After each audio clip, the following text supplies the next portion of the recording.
Hey, America. Conservative isn't just a word.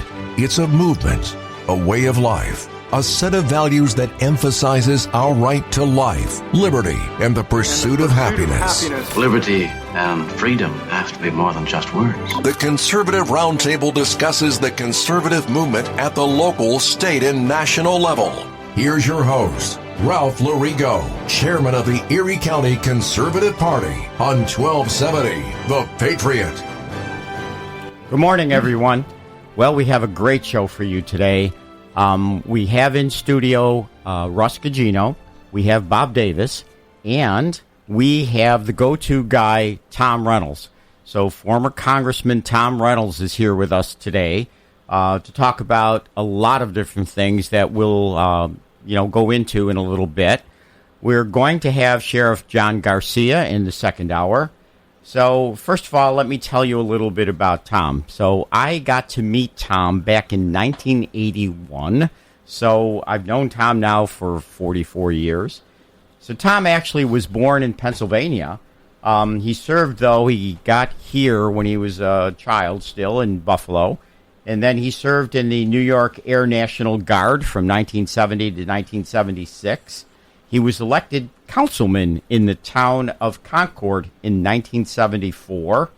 He was chosen clerk of the Erie County Legislature in 1980-81. He was elected to the legislature in 1983 and served till 1988. Then Tom was elected to the New York Assembly and served from 1989 to 1998. He was the Erie County Republican chair in 1990 through 1996. I became the conservative chair January of 91, so we served together as chairs for Erie County. He was elected New York State Assembly Minority Leader 1995 to 1998. So Tom was always somebody that excelled in wherever he was, and he had a knack for politics. And you're going to hear a lot about how accomplished he was throughout all of this. As I said, in 1981, I was a young lawyer, and I was asked to run for town judge in the town of West Seneca against a seated town judge, Nelson Cosgrove. Nelson actually happened to be my tenant in the building that we owned. And yet, I ran against Nelson in 1981. He had no problem with that. Life was different back then. Nelson and I were friends through that whole campaign. We're friends to today. Unfortunately, that's not the way it works anymore. But I met Tom at a house for Bob Meyer, who was the Erie County legislator at the time. And Tom was there to help us all run in the town of West Seneca. And Tom added a great deal of knowledge and background and experience to those runs. And again, he was always, so Tom's been a friend since 1981. He ran for Congress in 1998, succeeded Bill Paxson. So Tom followed Paxson from the legislature to the Assembly and then into Congress. A lot of people don't realize how much of a go-to guy Tom actually is and was.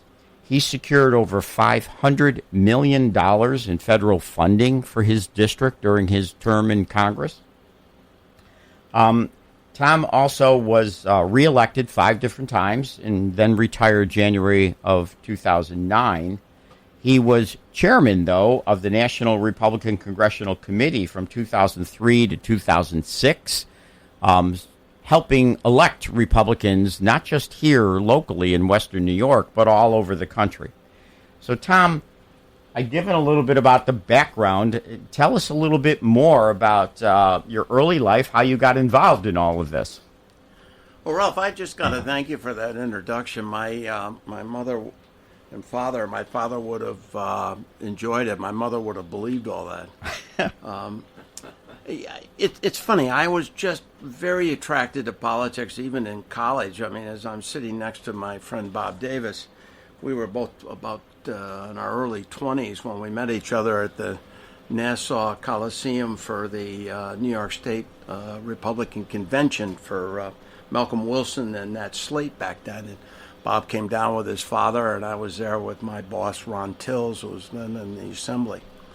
But I just was kind of driven to it, and kind of got started helping my father, who was a village trustee, then got involved on the Concord committee, and I kind of laugh about it. There's 20 committeemen in town of Concord when I was chair, and Bob's executive committee outnumbered me with committeemen just by his executive committee in the town of Tonawanda.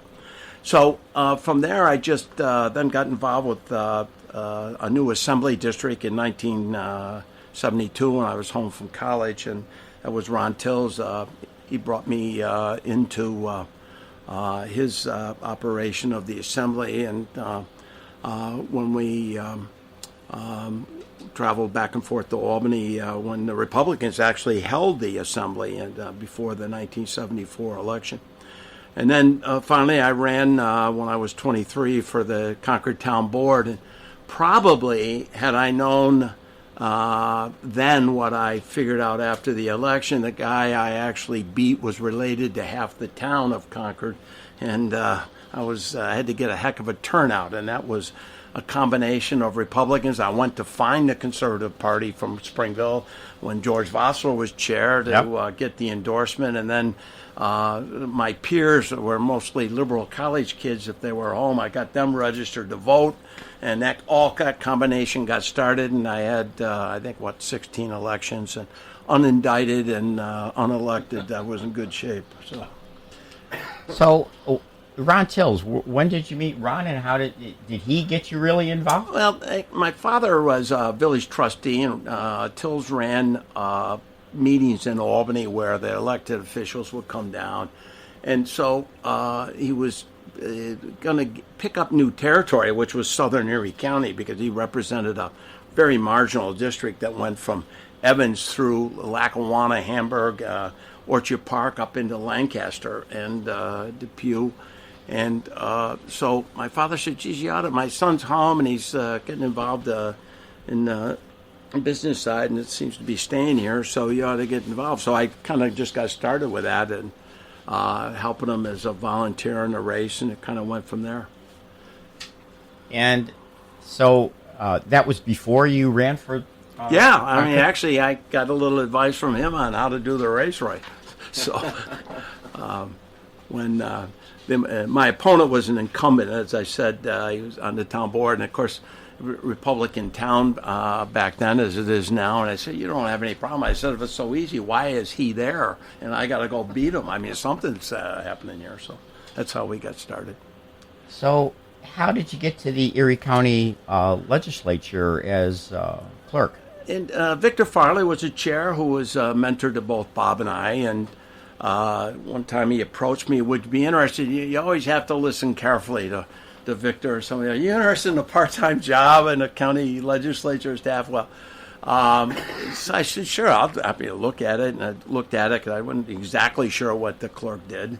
And we got talking some, and then I find out it's really a full-time job. And only Ron Bennett, the former majority leader of the county legislature and my county legislator, said, Reynolds, how many hours a week do you work? I said, probably 80. And he said, well, this is only 35. And so I was a clerk, and part of that was the goal with Bob was there before he went to work with Senator Floss. We were trying to bring back the legislature, which had gone to seed a little bit from the party relationship with Eddie Rakowski as county executive and the party and the legislature more in sync. And so we started that endeavor and worked out pretty well. And then Ron went and worked for Gene Pickett, who was at that time the county attorney as the first assistant. Yeah. And was doing some other stuff and still maintained a private practice, and I took his seat in the legislature. And then shortly, in a few years, was the minority leader under Rakowski, and then I was the loyal opposition to the county executive Gorski. So at this time, you also had a private business, right? You were. I had an insurance business. I started, and when I first began, which I did when I was working for Tills, everybody, it was easy to write insurances. I said, what a great business this is. All of a sudden, the Carter years and the high interest rates, Ralph, and you'll remember those. I remember 'cause you those. were practicing. The stock market was not good for the insurance investments, and they're saying, you can't write insurance. We don't want, it would put me on a quota, like you got to have 2 homeowners for every auto or something. And so I then said, well, I guess I better launch the real estate business, which I did. And the usury law by that time was 8%, and yet we were looking at prime was almost 19, if you guys remember that back in the late 70s. I remember. So I learned to do a lot of financing in tough ways, but those 2 pieces were kind of a mom and pop insurance and real estate business that I maintained and owned till I went to Congress when I sold them. So, but the interesting part is you were also private sector and you were government sector. So you wrote paychecks along the way, as well as receiving government paychecks. A lot of people, unfortunately, simply. I used to have a little frustration at every level where you had a full-time county legislator that never really made payroll anywhere, or let alone the assembly and the state legislature and Congress. It takes something to where they just plain don't understand, and it certainly made me even more of a conservative than I might have been, just in the frustration of people just saying, well, let's put this on as another expense to business or regulation. To me, I think it's an important aspect of anybody that wants to get into politics that they have been on the private side, that they have realized what it takes to put business together, that they understand what it takes to sign the bottom of a paycheck instead of just the back of it, and have to employ people. And you had that experience. And it was a good experience for me. I mean, I'd be at 10:30 at night making sure everything's still holding up. If I was, on the days I was minority leader, I could be at the other end of the state for a chunk of the week, and then coming back, I want to make sure that my managers are saying what I saw were all kind of coming together. So I've been known to burn the late night oil there on some of the business. It was a great foundation for me. And I think, as I look at life skills, being a small businessman was as much a foundation for me when I was elected, in the 35 years that I was elected, and after, as I've just going through other ventures of life. So, Tom, tell us, in terms of, we do have a call, so let's take the call. Mark, are you on? I am. Okay, Mark. So do you have a question for Tom? I certainly do. Good morning to you, Congressman. Hello, Mark. I'm from the 26th District and had the pleasure of voting for you many times. And Thank you. We needed all we could get. Indeed, in that district, for sure. And with all of your knowledge and experience in the House, what do you see the state of the Republican Party at today, and where is it heading going into midterms? But you've got a large question. Yes, he does. So let's break it up just a little bit in answering it. So it'll be a little long-winded, but you gave me a pretty wide swath of a question. Mark, please. I am an old-school politician. I'm an old-school Republican. What does that mean? In my young days as a county legislator, Eddie Rakowski, who was a protege of Jack Kemp, who we were all proteges of, if you really go back and look at it, sent me in to try to negotiate with the Democratic-controlled legislature in order to get his program, policies, and budget through. And some of those were tough. But at the end of the day, in the democracy we have, getting bills and budgets are sometimes like making sausage. It's a pretty ugly process. But at the end of the day, when we got it done, we still had a friendship to be able to base a relationship on. And in the entire time that I've been elected, and really through my life, I believe my word is my bond. So anybody that I was sent to strike a deal with, they knew that if we had a deal, we had a deal. as politics has evolved in many different ways, there is now more of a cantankerous democracy, Republican and Democrat, liberal and conservative. Ralph has a personality that would give a conservative leader today, some would have a pause that he might be too nice, as he can sit in a room with a liberal and a progressive and still state his views, fight it out, and at the end of the day shake hands and come out. That is becoming difficult now at all levels of government, as we find ourselves to where instead of getting a compromise, it's my position or none. So hold on, Tom. We have to take a break here, but I want to get back. Obviously, this is a very important topic and one that I certainly wanted to get into, but we're going to take a break. We'll be right back. Back to the Conservative Roundtable with Ralph Lorigo, Chairman. Buffalo's Conservative Talk, 1270, The Patriot. Okay, welcome back. If you have a question for Tom Reynolds or any of us, you can call in. The Patriot studio line is 716-500-1270. So that number, 716-500-1270. And remember that you can listen to The Patriot on 1270 AM, but there are other ways. You can go online at 1270thepatriot.com. You can go on Buffalo Patriot mobile app, or an easy way is just ask Alexa, open 1270 The Patriot. All those different ways to hear this station. Obviously, this is where you get information that's important to conservatives. So this station has a number of conservatives on. We try to, on my 2 hours, we try to bring you important people with important information. So we'll get back to Mark's question now. So, Tom, I know it's a big question. We have someone else on the phone, but go ahead. See if, what's so different today than it was in the 80s and when you were involved in all of this. Let's look at Ronald Reagan brought many of us into true conservatism of the 20th century, at least his version, that many of us were born in the Republican Party and conservative movement together on across the country.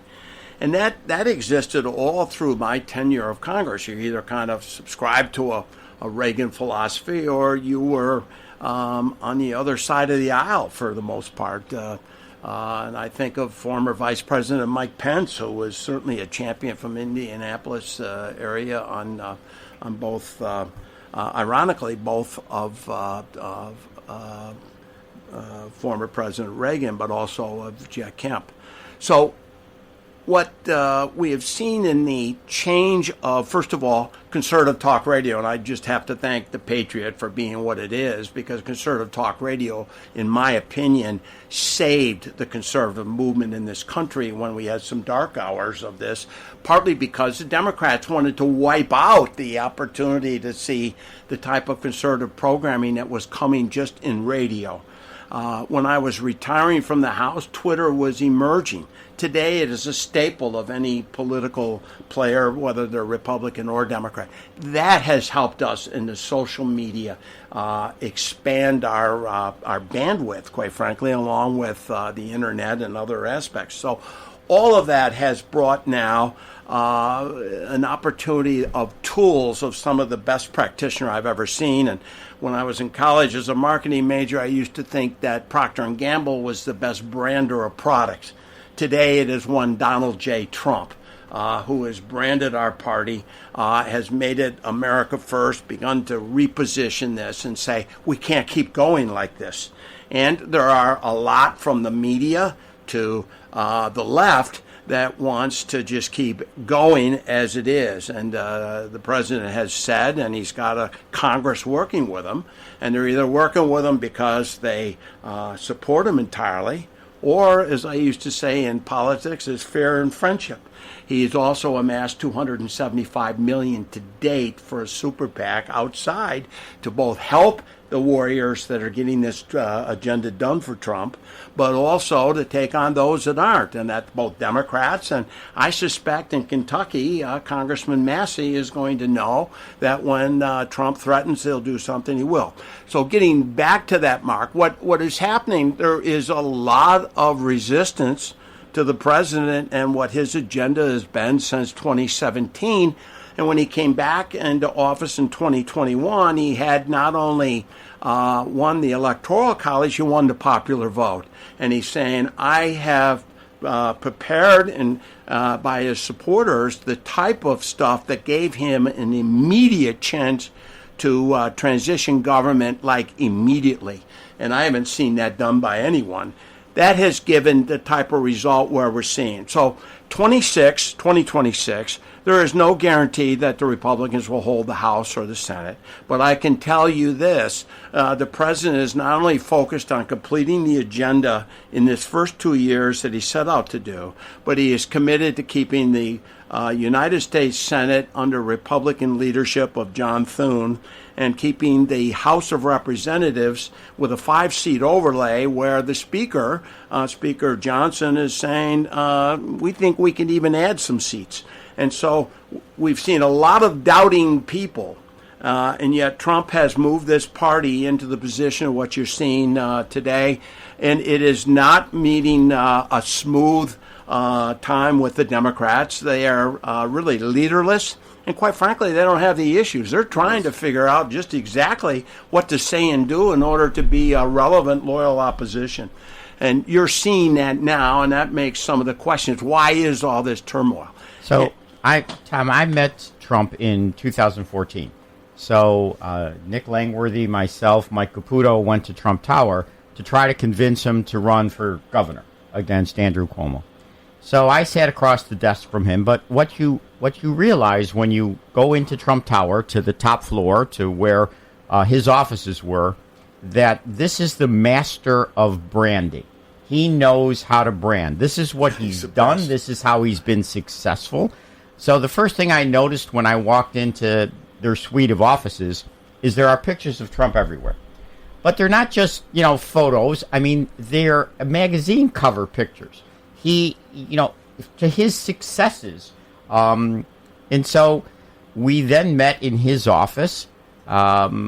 Nick had brought him a memento from Buffalo, and we had a discussion about running for governor. And I sat across. I was there to try to convince him that I could help him get the conservative line. I asked him to start an exploratory bank account, and his answer was that he wasn't going to do that. So I realized he wasn't going to run, and our friend Roger Stone had told me he's not running for governor. This man's going to run for president. And at that time, I said to myself, well, he's put his name in it a number of times, again, for branding purposes. But after we met, the three of us and Trump, then we went to another conference room where there were 31 chairmen from different committees, different county committees all across New York. And they each wanted him to run for governor. And he answered everybody's question, avoided the topic, and still everybody wanted to take their picture with him. He was just a master at being able to convince you of what he could accomplish. And certainly he's accomplished a great deal. And those accomplishments in his first presidency, 2016, I believe were extremely good accomplishments for the American public. And now we're back, and he's on an agenda that's like on fire. Isn't that what you see, Tom? No question. Nobody has seen an agenda that is both underway and getting accomplished. The one big, beautiful bill is huge. Everybody kept saying this will never happen. The Republicans were saying it wouldn't happen. Both Trump and the legislative leaders, and quite frankly, the rank and file, they kept working as they were asked to do to put together these pieces, and it got done. It was not easy. It was not going to be done without the president, as the president was involved in closing these deal. But it is huge. It is almost the foundation for his second term as president. So what it does, and it gets a lot of press, especially if you live in Buffalo and you have to read the Buffalo News. Hopefully most of us don't. It's a 3-day-old paper, Ralph. You ought to try to just stay on the internet. I get it. But it extends, it makes permanent the tax cut that he put into effect during his first term. That is a salvation to working class people. Take a look at what he has done to realign the Republican conservative movement in this country. Latinos, they're looking to support him in where it moved from where Biden won congressional seats by 12 points to where Trump won the district, and so did the Republican candidate. When you look at working men and women, some of the more progressive unions can lay out what they think and who they're supporting. But when you look at who the rank and file union members voted for, right here in Buffalo, they voted for Donald Trump. And so he's realigned our party with just what you're saying, because he's taken up a look at what needs to be done. The tax cuts for that, no tax on tips, senior Social Security, looking at a mechanism to work to where seniors could capture back their income tax on that. The big bill, as you look at it, is begun to change the entire aspect of public policy and beginning to both rein in spending and federal jobs. So the Democrats obviously want to criticize it as a bill for the rich, but the reality is that, like you say, no tax on tips, no tax on overtime. I mean, the continuation of substantial tax cuts for working class people. That's how Trump has brought in minorities, Hispanics, as something Republicans, didn't have a hold on before. Yeah. And by the way, Ralph, let's also add there was an infusion of defense money in a time where we want to build up our defense. And, that's in this bill that's done. But finally, dealing with illegals and the amount of money that has been going to begin to make our border safe. And, we're already seeing the change of people not running across these borders like it was open policy under the Biden era. And so with that result is continuing now to begin to go back and go after them. And when you look at liberal New York State, where we got some of the progressives running around saying, oh, my God, it's going to affect Medicaid, we'll just begin to get the illegals off Medicaid on some of this plan. It's crazy when I read that, so many people are going to get off Medicaid.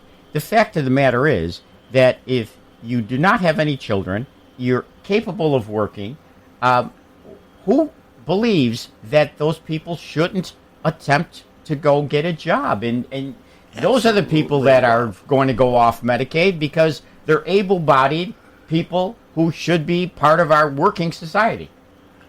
Bob knows full well, both working for Senator Floss, but also in our days in the county legislature, that when you look at home relief, that is a program for childless couples between 18 and 25, or single adults, childless. And so we say to them, we want you to go to work or attempt to go to work or learn something to go to work or do whatever. That program was done in New York, the big liberal bastion that this place is, in the years 20 and 30 years ago. So we know that work is an honorable thing, and giving the opportunity to go to work, or as my old mentor Jack Kemp said, a hand up versus a hand out. And so we're going to see people that are in need of Medicaid taken care of, including the disabled.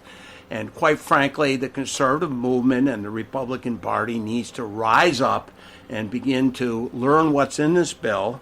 And that also is a message to my Republican brethren to go sell this bill back home on what it does when they get back here. And so finally with that is we need to sell what was done in this and stop the scare tactics used by the left. Mm-hmm. All right, we'll be back with more of this because there's a lot to talk about with Tom Reynolds. Back soon. Welcome back.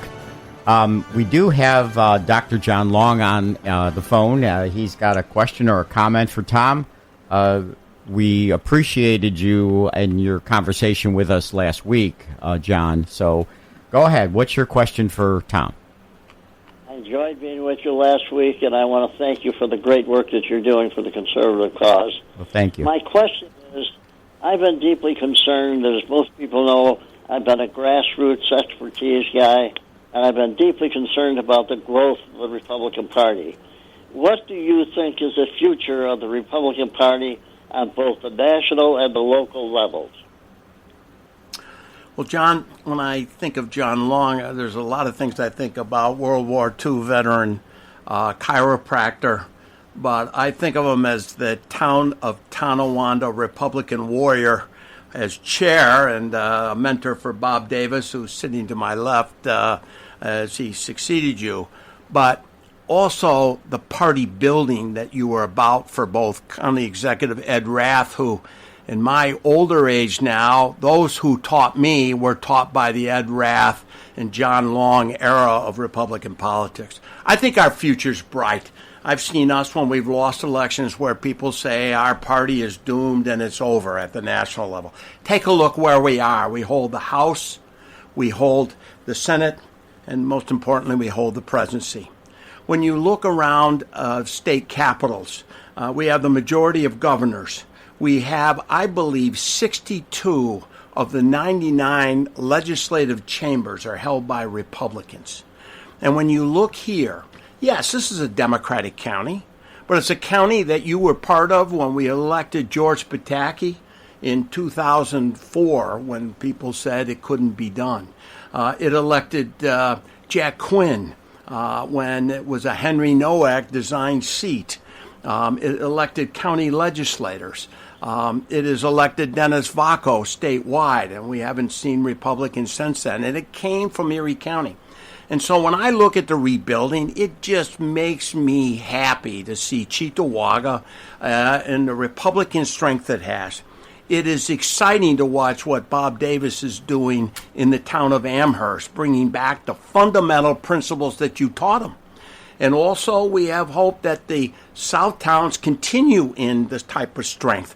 And we can look right to my right here today with Ralph Larigo. His partnership with the Republicans in West Seneca took a Democratic bastion and brought it back into Republicanism that we're beginning to take a little for granted, and we should not. This all comes from hard work. It's the foundation, John, of what you taught many of us to do, because we don't get a result with that work not being done. So, John, we've been able to take West Seneca 50 years, all Democrats. We've been able, now every elected official in West Seneca is a Republican. We've been able to take Lancaster back. We've been able to take Hamburg back. Now we've taken Cheektowaga, which, again, for decades and decades has been in the Democratic hands. We've been able to take it back. And I'm a believer that Bob Davis is going to make serious inroads, if not take back Amherst over the short run. So there is a positive outlook ahead of us. And I think when Democrats, even Democrats here in Erie County, take a look at the national level and what the Democrats at the national level talk about, I think they vote on the conservative line. I think that's why we were able to put so many votes on that line. And so long as we're able to partner with the Republicans, as we have in these towns, I think we're successful. Right, Bob? You got it, Ralph, and thanks for that. I think we are going to take Amherst back. Going back to the top of the show when you and Tom were talking about Tom's background in the private sector before he got into the political arena, into the public sector. That's what we're doing in Amherst.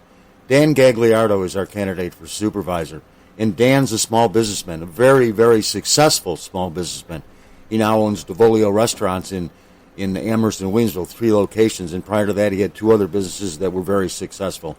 Our town board candidate, John Trabert, 37-year veteran of the Amherst Police Department, and Mary Dormer. She comes from the private sector working at a local university as the associate registrar.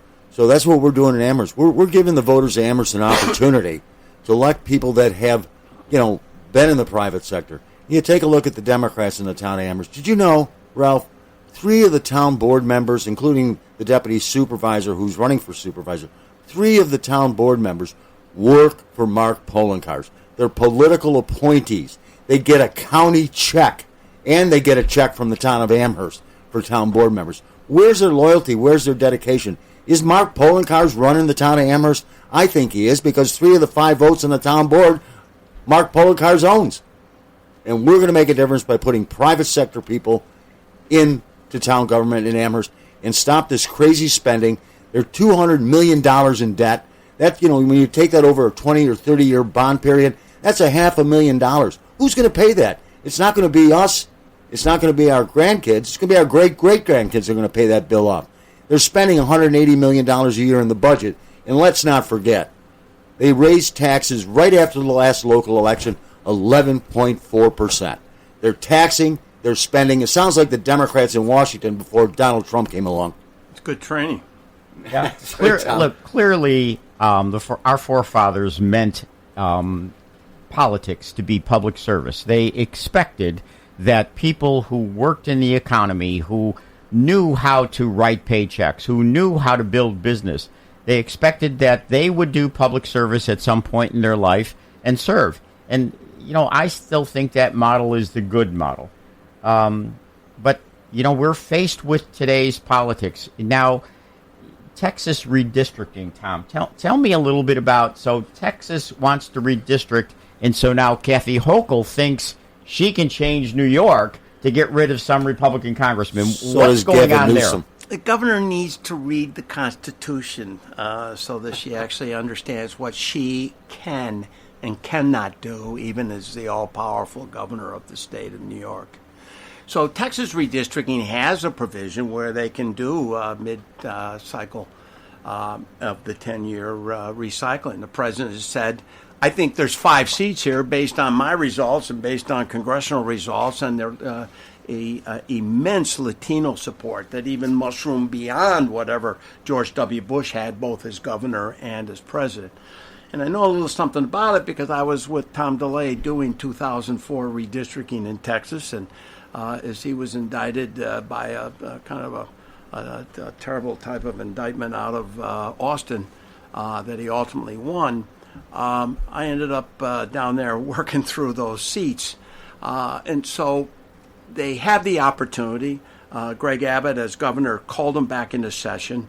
They're there now. They're holding hearings. I think we will see that the Texas legislature will redistrict those in this mid-cycle. So that's brought Gavin Newsom, who is certainly wanting to be a Democratic wannabe for president, and he's the California governor that's trying to have the rest of the Democrats in 49 other states forget he's governor of California.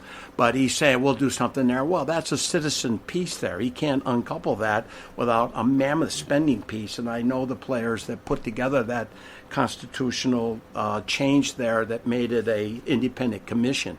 So when you look at New York, at the very least, if everything went perfect and they bought their way on a constitutional change, it would be 2028. And that's a little late for the 2026 piece. So they're now blaming former Governor Cuomo as he and then Shelley Silver and then Senate Majority Leader Dean Skelos, who was a Republican, put together the independent commission. And just a little trivia, those commissioners still exist, and the chair on the Republican side is one Charlie Nesbitt, who is former leader in the state assembly who lives in Orleans County. And so I'm just here to tell you, I don't think that all this tough talk, we're going to see that. I think you will see Texas. I'm seeing support from Missouri in changing the Kansas City lines, which has changed over time, and they also have it by constitution. But each state has its own ability of how that gets done based on the law or the constitution of their state, including why Ohio has to do redistricting, because if you don't have unanimity in your redistricting, you have to do it again. And so they're going to be doing it, and quite frankly, it will strengthen the Republicans in there. This is no longer Ohio, a marginal state. Donald Trump has made this a Republican rock rib that throughout the liberal Zion of that state in Senator Brown, and replaced by the election of Marino there. So it is certainly a red state today, and we'll see improvement in Ohio redistricting as well. So what I think of Kathy Hochul and New York legislature, I think their motto is, we do because we can. It has nothing to do with the good of the people. It has nothing to do with how to boost the economy. It's we do because we can. We have the votes, so we do whatever we want. And there's so many examples of that. The bail reform, the correction officers, illegal immigration. I mean, where are we headed here in New York with we do because we can, Tom? Oh, I love that line. And it's even worse than that, because we're used to some strong-willed governors in both Cuomo and Spitzer. This governor, who we all know, she comes from here, and she's kind of transformed to be a downstate New York City liberal, but she's run by the legislature. She can say all she wants and focus test and do some of the others. Heastie is speaker, and generous even more than the majority leader, the deputy majority leader of the Senate. They kind of like being able to push her around and get where they were. Think about it. They stood her down on her own choice for a judge. Yep. I haven't seen that in 50 years of politics. Yep. And quite frankly, it took the courts, where I used to say to Texas when I saw some of the crap I saw in their judicial system with DeLay as a victim, that doesn't happen in New York, because New York has always been above that. We're no longer above that. It's almost a rubber stamp court in some of those places. It's exactly true. I mean, the court system, unfortunately, that I have to deal with, in terms of the correction officers, we're bringing a class action lawsuit on behalf of correction officers that were improperly terminated. They were legitimately on FMLA. And we're bringing it in federal court because we know bringing these things in New York State courts, Kathy's got control. So, that's just one aspect. I mean, Lee Zeldin did a great job running for governor, didn't he? I think he did. So tell me Came this. within 7 points, as you know. That's exactly right. Lee was everywhere. He was energetic. I think he paved the way. I mean, Cassie's very vulnerable. I see that it could happen this next year. You believe it? I have a saying that goes back to when many of us came together to look at trying our best shot to elect George Pataki governor. I mean, he was the underdog. No question. We used to talk about we have to believe. We have to believe in our party. We have to believe in the principles. We have to believe in what makes us conservative Republicans. We're conservatives as we come unified, and how we attract independents and some Democrats. So if we don't believe we can win governor, then we shouldn't be in the business. That's right. And so I'm a professional from that standpoint. All right, we have a hard break at this point. We're going to get back to this kind of talk in just a few minutes.